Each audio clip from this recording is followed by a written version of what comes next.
So,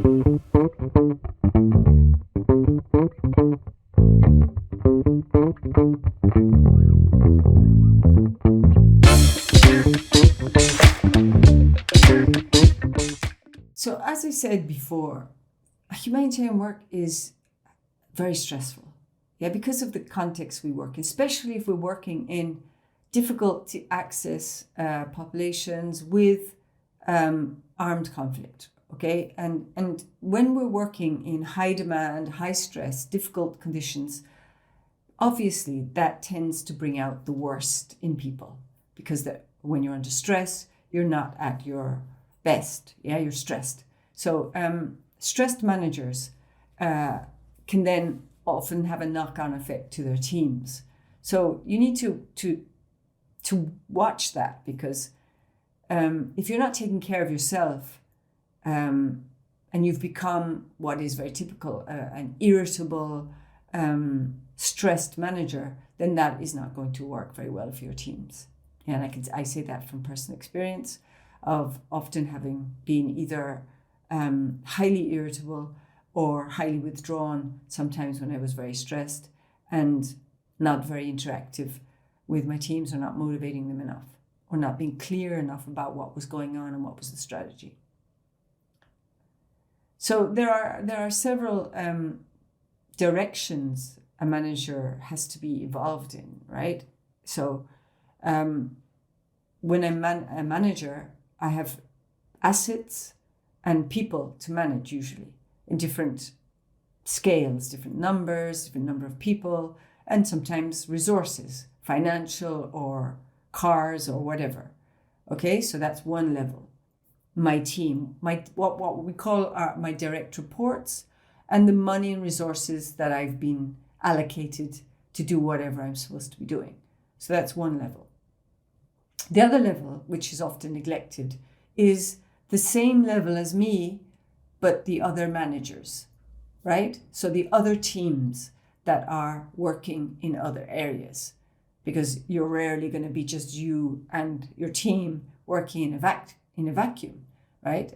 So there will be other managers, other layers, other people that are out within the same organization. Now I'm talking about within the same project or whatever, that are not in your hierarchical or functional lines, but are operating to the same goals, let's say, right? So that's often neglected by managers, right? That layer.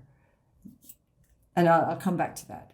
Then you have your the layers above you, right? That are either hierarchical, functional, or let's say supportive, right? So you have your direct hierarchical line, that is your boss, and you have perhaps a functional line if it's a technical area, and then you have kind of the, let's say, the planets of different support functions that populate normally an organization and are designed to give either expertise or support or technical support or whatever.